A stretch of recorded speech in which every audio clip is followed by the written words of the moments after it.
Meanwhile, anything for the win, right? Anything for the win. Anything at all costs. All right, let's see what the second phase is going to be here. Because again, the fact is that Todak is the group stage before we move into the knockouts. Blacklist on the blue side with Todak on the red side. Don't go in, Yums. Just relax. Like it's the Yums. Yums. He's giving tips. Oh, forcing a red tree early on. Yums dealing pretty good damage, but this is the problem, I believe. Up against a Fredrin. Oh, no. Yums this time he's actually baited out the red tree, so he can continue to do what he wanted to do in game number 1. Right now, honestly, I kind of feel like all he's trying to achieve is slow everyone down. But while we're having this time, we're seeing Yums take a beating, being a bit masochistic here. I'm actually looking at going for the sprint, so it's not like he can get out of these really, really tight situations and buy like a whole bunch of time. He's just waiting for these critical moments. 3-man though, up top already. Chiku Guy is going to be pressured here, forced. Chiku Guy, if I'm not mistaken. No. So, it's alright. Sorry, it's okay. It's alright for not a lot of crazy kills in the early stages of the fight. For now, Chiku Guys as well as Owl look like they're doing quite even, though I would say Chiku Guys is trading a little bit more HP. Now Black Dragon form from Momo looking for Wise. He found Wise in the bush right now. He does have the Petrify. Wise and be able to dash away. Minion Fury blocking 2 members up. Now another knockup, but Momo finds the Petrify now onto Wise. The turtle's still up. The overall manipulation dealing a whole lot of damage, but the sustain is actually there. And first blood goes to Rival. He's looking for more. Decimation is on, but Wise is able to sustain back up with the Appraiser's Wrath. Young with the flicker out with a basic attack. Fade away from Yue. Finds the double. Todak once again will lose in the early game with Wise having more pressure on the turtle, but they know this information. No retribution on Wise. Can Moon look for the steal? He cannot. Wise gets it. Venus looking for the knockup. Moon knocked up, forced to flicker out. Quite okay. Even the power of Wildest committed, but look at this. Wise, Psycho, Fredrin locking him down. Minion Fury to take him out. Real world manipulation as well. Put all the ults and the kitchen sink down below. Solo kill from Owl. Torn apart memory. Oh, that's not what you want to see. That's not what you want to see. Blunder after blunder coming out for the side of Todak, but the river line is going to be safe. Oh, what's going on in the mid lane? Moon is going on in the mid lane. He's getting completely ganked and shut down this game. 0, 2, and 1. Rival forced to just soak in all the mini waves in the mid lane, and Todak are just falling behind. Chiku Guys now with Zaman Force. It might be another solo kill as the Torn Apart memory comes through. Oh my god! So much damage. Wise. He's looking for the Appraiser's Wrath stacks. Rival and Yums are there to back him up. Will give him enough space to clear out the mini waves, but so far, Blacklist, 3,000 gold lead already. Okay, guys, you know, I said it's going to be a bloodbath. I say it's going to be a brawl. Not like this. You know, I thought it'd be a little bit more even for now. 6 kills to 1. Toda has not been doing quite good in this trade. And Yums, he's really just tanking everyone. He's trying to delay. I don't know what's going on here. I think he's trying to bait the abilities, and he did do that! Momo finds a Petrify, the Furious die, but Venus is still able to escape from Decimation. Now Moon stealing away the Minion Fury. Uy, bagsak! Takin na mo! Baka! Picks up a double. Ginoo, magandang balita. May nangyayari na. To punish. Beautifully played by Blacklist. They're making sure that their low members flicker out right at the very end while the rest of the members try and body block Rival from getting even remotely close. Keep in mind, the Decimation has a limited range. It's not very, very long. And more importantly, there is a slight channel time. So if timed right, he can technically, it's a bit of a gamble, right? Rival could technically follow them along that flicker, but if done early, you won't have the space and time. Toda's got to slow down a bit, get some farm, get equal levels, because even looking at levels here, Chiku Guys about to hit level 7, but Owl is already level 7. Yums keeps on going on, and look, he's taking way too much damage, man. Forced to commit the flicker here early, again, 5th minute in the game.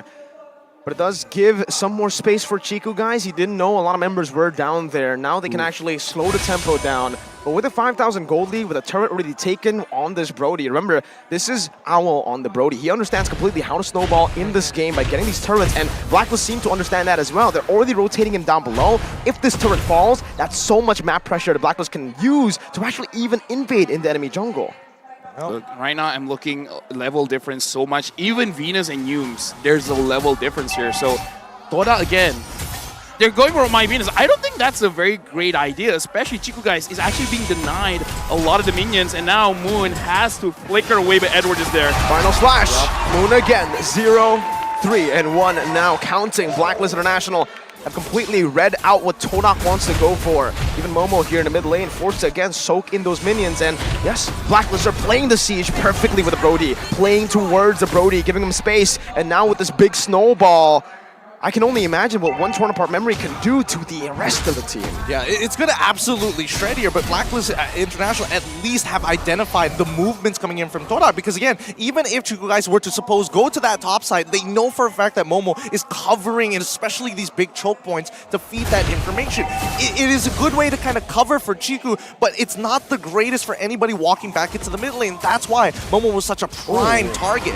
It's funnel. They're doing a funnel right now. Chiku is going to be on the purple buff, given it very early in the 7th minute of the game, despite Rival already being behind. You're still trying to go for that. Now, what does this mean?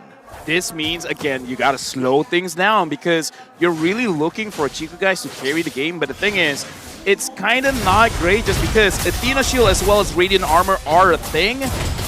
I don't know. In this kind of situation, Todak might still be able to win the fights, but they really gotta make sure that they put into consideration the level difference. Edward's level 10, Momo is level 9. Unless they catch Blacklist slipping, it's going to be very difficult. The splitting Blacklist off, Edward could read on Rival, just bringing him back right now as the turtle will actually be ignored. They want to go for the first Lord right now, understanding that Chiku has been doing the same thing. He's just been constantly splitting, so they don't actually want to go for the turtle. They're just going to go for the Lord that has just spawned.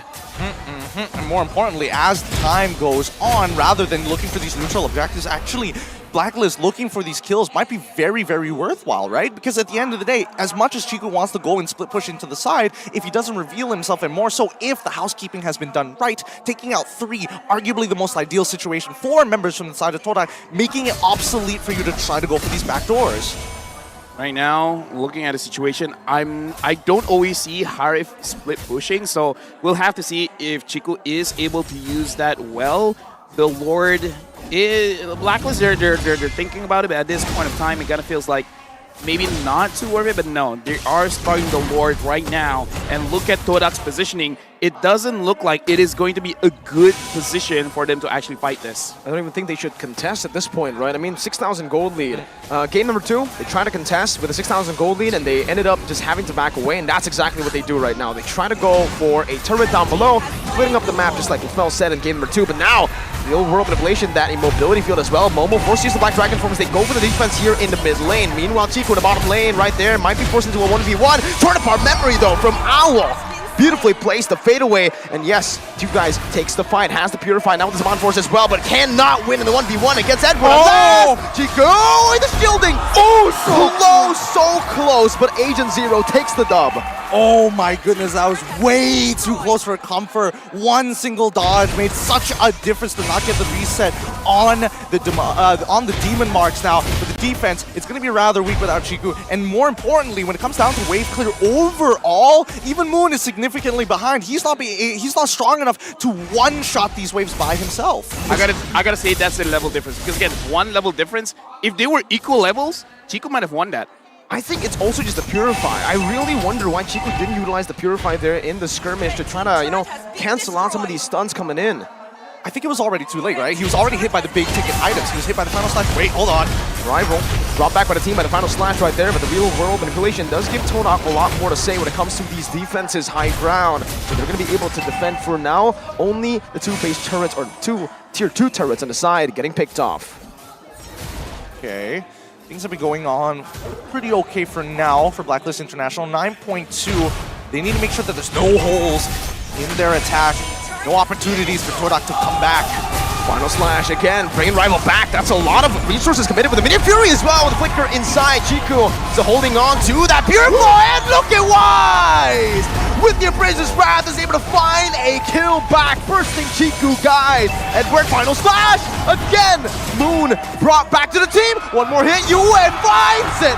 Owl takes down the top side. 4 members down, make it 5. It's a wipeout from Blacklist International, and they do it quicker, faster, more efficiently this time. 11 minutes and 12 seconds. 11 minutes and 12 seconds is all they need. Congratulations to the agents. Blacklist